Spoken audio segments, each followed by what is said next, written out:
In the EU context, there's still a decent network of services for drug users, good, lots of experts and good addictologists who are active.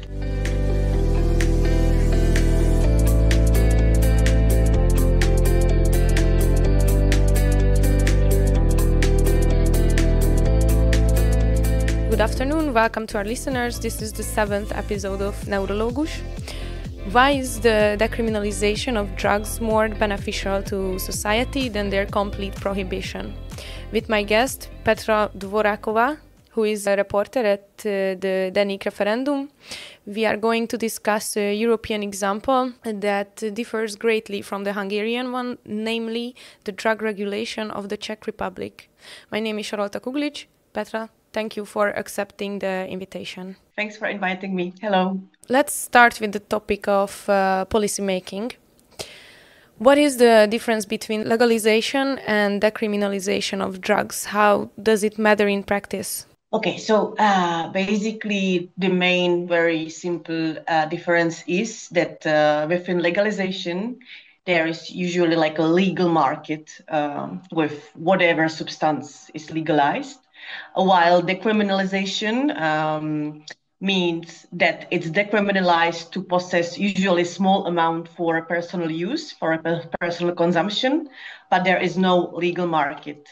So if you look at the Czech example, in the Czech Republic, since 2010, it's been decriminalized to possess a small amount of basically all the so-called drugs, all the psychoactive substances. So, I mean, if police catches you with, 1 gram of whatever, you don't get into troubles. You might get fined. It's not legal. It's decriminalized, but so you can get an offense, but it's not a crime.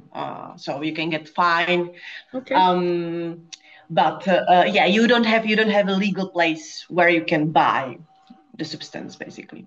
So since we started to talk about the Czech Republic's regulation, probably Hungary represents the strictest end of the drug policy in Europe and having a strong ban on any drugs, while the Czech strategy is among the most liberal in the EU. Is there still a stigma around drug use in your country?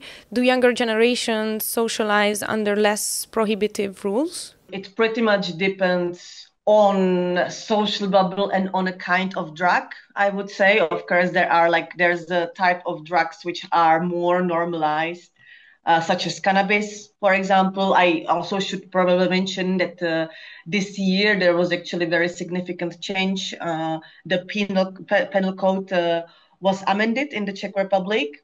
So since 2026, it will be actually decriminalized to, it will be legal to grow up to 3 plants of cannabis at your home, and also to hold up to 25 grams outside of your house and 100 grams at your home of cannabis. So basically, until now, while it was decriminalized to possess a small amount of cannabis, and it was also decriminalized to have up to 5 plants, you could still get into troubles if police thought that you're maybe growing it for selling the cannabis. Let's see how it will be now. The law is still not perfect, but so there was this big change. Cannabis is definitely the most normalized of the illegal substances. I think it's around 10% of the adult population uses cannabis, and it's very common to see people smoking up in public spaces even. Czech Republic has been quite famous for crystal meth. We are on the top of the ranking. If you check where is the crystal meth used mostly in Europe, it's still the big Czech cities, Prague, but also the biggest, the capitals of the economically not well-doing regions, let's say, which are like post-industrial, and there's like more higher degree of some social problems or socioeconomic problems of different sorts. So, for example, if we talk about crystal meth, it's still pretty much perceived as a very bad drug, and people who consume it are perceived as junkies who don't deserve anything. Mm-hmm. At the same time, it's not a drug with which we have big problem, like, okay, we are on the top of the ranking in some European comparisons. But if you look at the statistics, 50,000 of people who use illegal substances in a risky way. And I think out of it, it's like 35,000 users. I'm not saying it's nothing, but it's 35,000 people out of 10 million. At the same time, alcohol, which is consumed in a risky way by like 1.5 million people, is perceived as completely normal. So it pretty much depends on the drug. Yeah. Alcohol is legal, of course, but it's the substance of which we have the biggest problem. Of course.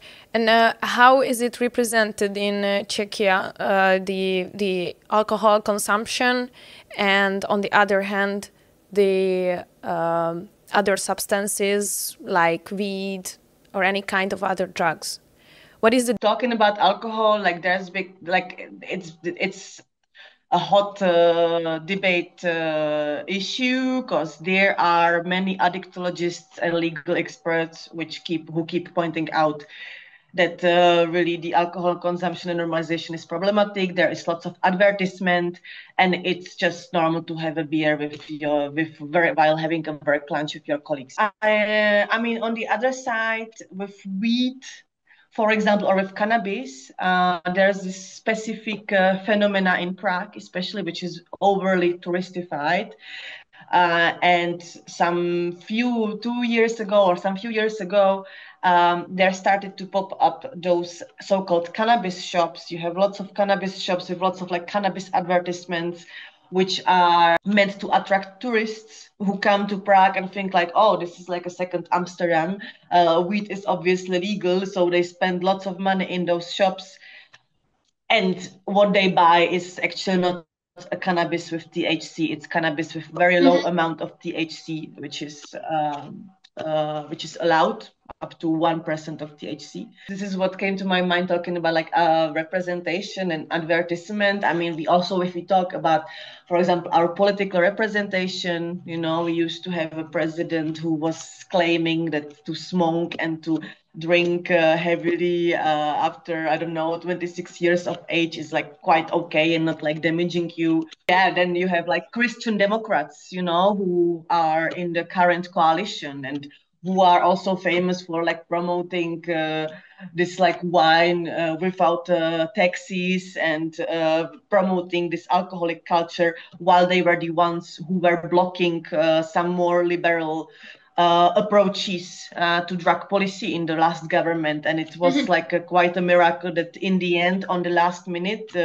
this amendment was passed in June, which legalized growing 3 plants of cannabis and having 25 grams of weed and so on, as I said before. Let's talk about the EU legislation and the regulation regarding the drug problematics. So, are there any EU countries which have outstandingly well-designed drug policy practices? I think while there are definitely things to criticize in the Czech Republic, mostly, I can get to it later, but I would still say the Czech Republic is definitely among them, with like very decently liberal and harm reduction based approach to illegal or to psychoactive substances.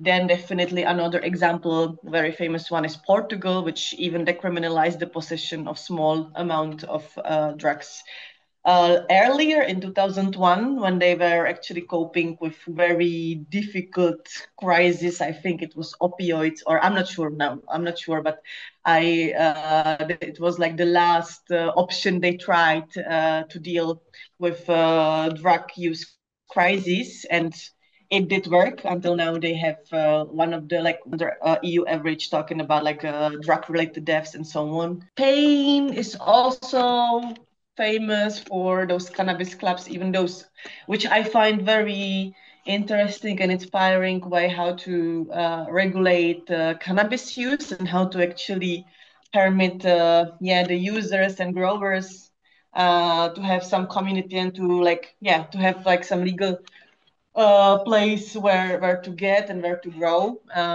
Because in the Czech Republic, there's been a problem that if you grow a few plants and police finds you and they assume that you were doing so for selling it, you can still end up in prison for many years. I was writing about those cases last year, and it's really quite outrageous how in this liberal country there are still people who were growing cannabis and who ended up in prison for 10 years. So I think in this way, Spanish model is quite inspiring, even though I know there were some repressions against cannabis clubs recently. How much emphasis is placed on prevention and rehabilitation? I would say we have a decent network around the country with services for drug users throughout the country. Since 90s, there were centers doing all those harm reduction measures, offering clean tools to use drugs, or offering the substitutive treatment for drug addictions. And until now there are dozens of those places throughout the country. Of course, it depends on the region. In some regions, it's more difficult to get access to it as to all other public services in general. The problem is, and it's been talked about for a long time, that those services are definitely underfinanced. We've been having a right-wing government, which is promoting more austerity-based policy, let's say. So while they did some useful regulation of psychoactive substances, they are not really fan of giving public money to public services in general. So those services remain underfinanced, but in the EU context, there's still a decent network of services for drug users. Good, lots of experts and good addictologists who are active on site. Let's go on. Is the black market for drugs still present in Czechia? How does decriminalization affect crime in general? Of course, because there is no legal market. Initially, this government aiming at legalizing the cannabis, also establishing a legal market with cannabis. This effort failed, so it will be only legal to grow at home, but it will be a problem if you don't want to grow, or if you want to sell it to friends, it might still be a trouble. There's only illegal market which works in the Czech Republic. At the same time, for example, if we talk about cannabis, it's quite common that people grow a few plants at their home. So it's great that growing, even though really small amount of plants was legalized. It's very common to get your wheat not from some big dealers or big producers, even though they are also here, of course. But it's quite common to get it from your friends, from someone you know, from small growers. It really depends on the drugs, but there's no legal market, so people still get their substances on the black one. Can we say that legalization and decriminalization tend to reduce the use of designer drugs, or do these still have a market? No, they still do have a market, and the thing is that you can get them in the actual shops. You cannot get illegal substances or psychoactive substances in the actual shops. You get them from dealers or from producers. But those designer drugs, as I said, there's this phenomena of cannabis shops, which are targeted at tourists in Prague. And then also in the random grocery stores all around the country, you could get Kratom or AHC. This actually is also changed with this government, because right now there are two new categories of substances, so-called psychomodulatory substances, which could be legally sold in the shops, but only to adult persons, only no advertisement is allowed. It's, for example, kratom. Something like opioid, some people use it because if you make like a tea from it, it stimulates you. So, for example, this substance has been sold openly throughout the country in every average grocery shop you could find it, which is still true, but at least there was some regulation put into place. So only to adults, no advertisement is allowed. And there are some more, I think that you have to have some kind of license. There is some regulation put in place. Then with the HHC and another designer drugs, which are psychoactive, they are not allowed to be sold in the shops. Psychoactive substances, you can hold a small amount. As I said, there's no legal market with psychoactive substances. So those designer drugs and shops are still a thing here, I would say, because we are post-communist country. There is this very right-wing approach to politics in general. People don't like regulation. So there's not some strong regulation, or there's no regulation put in place with these cannabis shops, for example, which I think should be, because they don't do a fair business. They're tricking tourists. Let's talk about the psychedelic researches. Are there any practices in Czechia where the researchers are having actual results in a sense how psychedelic substances can be used in therapy? In Czech Republic, there's quite a strong long-term tradition of psychedelic research since 60s. Czechoslovakia was actually the last country which prohibited LSD. There was a big LSD research till 70-something, I'm not sure, about a year. And until now, of course, then with the prohibition of LSD and other psychedelics as everywhere else, the psychedelic research has also stopped for quite some years. But the roots were already there. So right now there's quite, for the size of our country, there's a decent community of psychedelic researchers or researchers, scientists who are focused on researching the different effects of psychedelics. There's quite some studies going on. And actually this year, it was even legalized to use medical psilocybin, the substance which you have in magical mushrooms. So while the conditions under which the psilocybin therapy will be allowed are quite strict, and it's quite strict who can actually provide it, still, I think I'm quite sure we are the first EU country where medical psilocybin was legalized. And there will be probably legal psilocybin therapy since the next year, which is usually particularly efficient when treating depression, when treating pharmaco-resistant depression. This is the biggest thing. But there's other research going on too.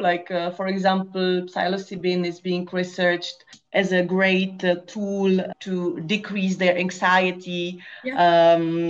While facing the death in a few years. It's quite a new thing. There's no results yet. Thank you to my guest today, Petra Dvořáková, for being here. My name is Sarolta Kuglics, and you have just listened to the 7th episode of the NEUrologus podcast series, NEUrologus. This episode was produced as part of the cross-border Pulse project cooperation. Stay tuned for more episodes and follow our series on HVG Spotify and SoundCloud, the NEUrologus YouTube and Apple Podcast channels, and Facebook. Please send your comments and feedbacks to neurologusok@gmail.com. See you next time.